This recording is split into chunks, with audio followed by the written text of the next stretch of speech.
بخار ہو گیا۔ حضرت علی المرتضیٰ شیر خدا اسد اللہ آپ کے پاس آئے اور آ کر پوچھا اے سیدہ آپ کی طبیعت اب ٹھیک ہے؟ آپ نے کہا بخار ہے۔ تو کہا پھر کیا چاہیے؟ حضرت بی بی پاک نے زندگی میں پہلی دفعہ حضرت علی سے کوئی چیز مانگی، کسی چیز کا سوال کیا، اور بی بی پاک کہنے لگی کہ اگر ہو سکے تو ایک انار لا دیجیے، ایک انار لا کے دیں۔ حضرت علی المرتضیٰ کہتے ہیں کہ میرے پاس چند درہم تھے، میں گھر سے نکلا اور گھر سے نکل کر انار لینے کے لیے چلا گیا۔ جب بازار میں انار والے کے پاس انار دیکھے تو جو سب سے اعلیٰ نظر آیا کہ بی بی پاک نے پہلی دفعہ کوئی چیز مانگی ہے تو آج جو چیز مانگی ہے وہ تو کم از کم سب سے اعلیٰ دوں گا۔ حضرت علی المرتضیٰ نے وہ انار خریدا، اور انار خرید کر جب گھر کی طرف چلنے لگے تو راستے میں ایک فقیر بیٹھا سوال کر رہا تھا، اور فقیر بیٹھ کر سوال کرتے کرتے جب علی پاس سے گزرنے لگے تو بول کے کہنے لگا کہ پہلے تو حال چال پوچھ کے جاتے ہو، آج بغیر حال چال پوچھے ہی جا رہے ہو، کم از کم میری داد رسی تو کرو، کم از کم میرا حال تو پوچھو۔ جب علی المرتضیٰ نے اس کی طرف دیکھا تو کہا کیا حال ہے؟ اس نے کہا بخار ہے۔ کہا پھر کوئی چیز چاہیے؟ کہا انار مل جائے تو پھر بڑی بات۔ علی المرتضیٰ نے سوچا کہ آج بی بی پاک نے پہلی دفعہ کسی چیز کا سوال کیا، آج بی بی نے پہلی دفعہ کوئی چیز مانگی ہے، کسی چیز کو منہ سے بی بی پاک نے پہلی دفعہ سوال کر دیا ہے، اب کیا کروں؟ انار اس کو دوں یا بی بی پاک کے لیے لے کے جاؤں؟ پھر سوچا کہ بی بی پاک کو تو منا لوں گا، آج رب کو منانے کے لیے اس کو دے دیتا ہوں۔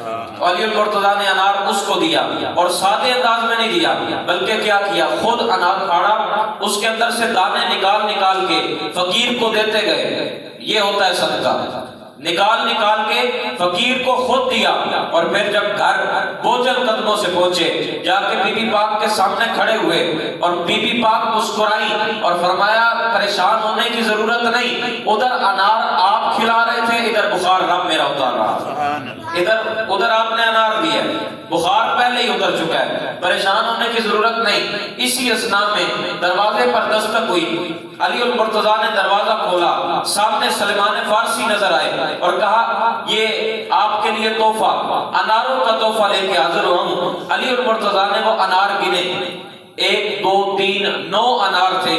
علی المرتضیٰ نے کہا یہ ہمارے نہیں ہیں، واپس لے جائیں، یہ ہمارے نہیں ہیں۔ تو کہنے لگے آپ کے ہی ہیں، آپ کے لیے تحفہ ہے۔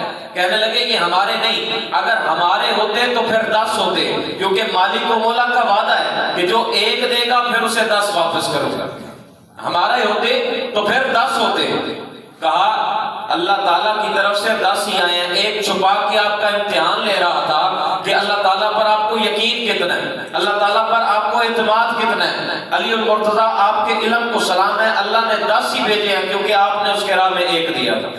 اگر کوئی بندہ مالک و مولا کی راہ میں 1 دے دے پھر اللہ تعالیٰ اسے 10 واپس کرتا ہے۔ پھر روایت میں ہے کہ تم میں سے ہر ایک شخص اپنے چہرے کو آگ سے بچائے، اپنے چہرے کو آگ سے بچائے، خواہ وہ کھجور کا ایک چھلکا صدقہ کر کے، یعنی کوئی بندہ اگر کھجور کا بھی صدقہ کر دے اور کھجور پوری نہیں اس کا چھلکا ہی صدقہ کر دے تب بھی میرا مالک و مولا چہرے کو آگ سے محفوظ فرما دیتا ہے۔ میرے پاک رسول صلی اللہ علیہ وآلہ وسلم نے ارشاد فرمایا کہ ہر بندہ نفسا نفسی کے عالم میں ہوگا، قیامت کا دن بڑا سخت دن ہوگا، نفسا نفسی کا عالم ہوگا، لیکن پھر بھی صدقہ دینے والا فرمایا اس صدقے کے سائے میں ہوگا، اس صدقے کے سائے میں ہوگا۔ فرمایا جو بندہ صدقہ دیتا ہے وہ قیامت والے دن اپنے صدقے کے سائے میں جائے گا، اللہ تعالیٰ 7 لوگوں کو قیامت والے دن اپنے عرش کا سایہ عطا فرمائے گا۔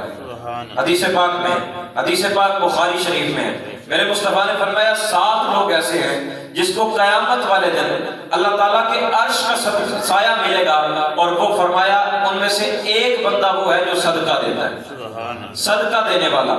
پھر میرے مصطفیٰ کریم صلی اللہ علیہ وسلم نے فرمایا صدقے کا ثواب 1 گنا ہے، صدقے کا ثواب 1 گنا ہے، قرض کا ثواب 18 گنا ہے۔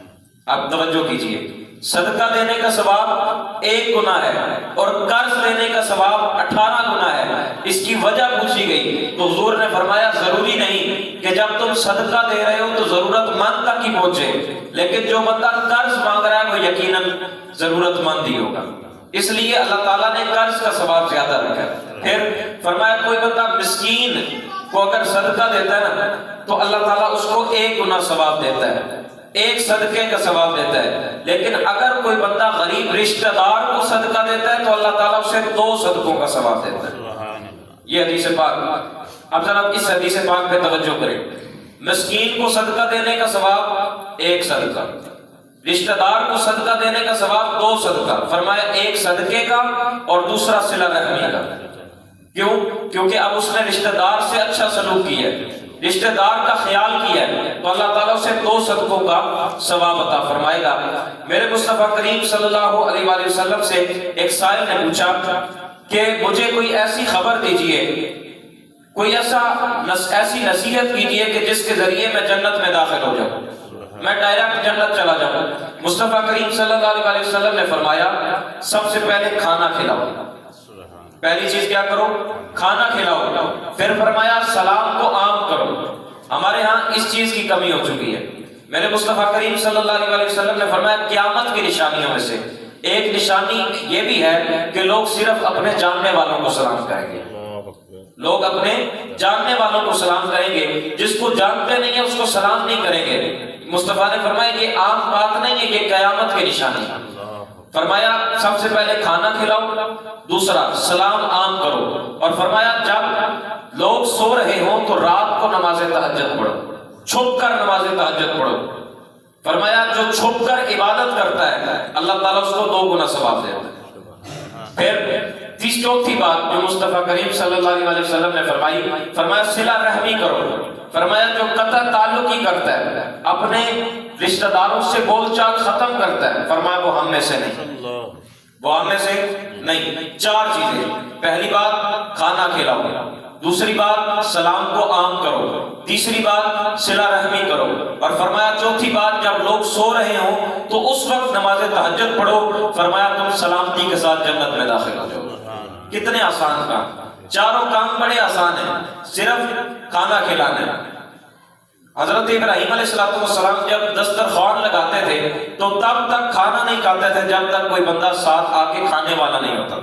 فرمایا پورے گلی کے اندر چکر لگاتے تھے اور دیکھتے تھے اگر کوئی بھوکا ہے تو وہ آئے اور میرے ساتھ کھانا کھائے۔ حضرت ابراہیم علیہ السلام کے سوانے کے اندر یہ موجود ہے کہ انہوں نے کبھی تنہا کھانا نہیں کھایا، انہوں نے کبھی اکیلے کھانا نہیں کھایا۔ فرمایا کوئی بھوکا آتا اس کو پھر کھانا کھلاتے۔ یہ بڑا عظیم کام ہے، یہ بڑا ثواب کا کام ہے۔ دوسرا کام سلام کو عام کرنا، یہ بھی بڑا عظیم عظمت والا کام ہے۔ نبی کریم صلی اللہ علیہ وآلہ وسلم نے اس کی ترغیب دلائی، فرمایا جب کوئی بندہ سلام کرتا ہے تو اسے 90 نیکیاں ملتی ہیں، جب کوئی بندہ سلام کا جواب دیتا ہے تو پھر اسے 10 نیکیاں ملتی ہیں۔ میرے مصطفیٰ کریم صلی اللہ علیہ وسلم سے کسی نے پوچھا کہ اگر کوئی بندہ سلام کرے اور سلام کا جواب نہ دیا جائے، فرمایا سلام کرنا واجب نہیں تھا، لیکن سلام جب کر دیا گیا تو سلام کا جواب دینا واجب تھا۔ اس کا مطلب یہ ہے، توجہ کیجئے گا، حالانکہ ثواب کے لحاظ سے دیکھا جائے تو نبی کریم صلی اللہ علیہ وسلم نے سلام کرنے کا ثواب زیادہ رکھا، لیکن واجبیت کے لحاظ سے دیکھا جائے تو سلام کا جواب دینا لازمی تھا۔ مصطفیٰ کریم صلی اللہ علیہ وسلم کو پتا تھا لوگ انا کی وجہ سے، اپنی عزت کی وجہ سے، خود ساختہ غیرت کی وجہ سے لوگوں کو سلام نہیں کریں گے۔ مصطفیٰ کریم نے فرمایا سلام کرنے کا ثواب زیادہ رکھ رہا ہوں تاکہ لوگ سلام کریں، سلام کو عام کر دیں۔ میرے مصطفیٰ کریم نے فرمایا اگر تم اپنے اندر عاجزی پیدا کرنا چاہتے ہو تو ہر بڑا چھوٹے کو سلام کریں۔ اس کا مقصد اور مطلب یہ ہے کہ آج کل کے لحاظ سے دیکھا جائے تو گاڑی والا موٹر سائیکل والے کو سلام کرے، موٹر سائیکل والا سائیکل والے کو سلام کرے، سائیکل والا پیدل کو سلام کرے، چلنے والا بیٹھنے والے کو سلام کرے، یعنی ہر اونچا نیچے کو سلام کرے۔ اس سے ہوگا کیا کہ اندر عاجزی آ جائے گی، انکساری آ جائے گی۔ جب بندہ عاجز ہو جائے گا، جب بندہ عاجزی کے اندر رہنے والا ہو جائے گا، پھر رب کا پیارا ہو جائے گا، کیونکہ رب تعالیٰ کو عاجزی والا بندہ پسند ہے، رب تعالیٰ کو غرور پسند نہیں ہے۔ میرے مصطفیٰ کریم صلی اللہ علیہ وسلم نے فرمایا متکبر بندہ رب تعالیٰ کو پسند نہیں آتا۔ اس لیے زیادہ سے زیادہ ہم نے کوشش کرنی ہے کہ اپنے مال میں سے صدقہ دینا، پھر سلام کو عام کرنا ہے۔ تیسری چیز اپنے رشتہ داروں کے ساتھ صلہ رحمی کرنی ہے، قطع تعلقی نہیں کرنی۔ اور پھر چوتھی چیز جو بڑی ضروری بھی ہے اپنے من کو سنوارنے کے لیے کہ جب لوگ سو رہے ہوں تو نماز تہجد بھی پڑھنی ہے۔ اللہ تعالیٰ ہمیں عمل کی توفیق نصیب فرمائے۔ داستان حسن فکر طلامادو سمتے تو میرا شیخ وما علینا الا البلاغ۔ اللہم صلی علی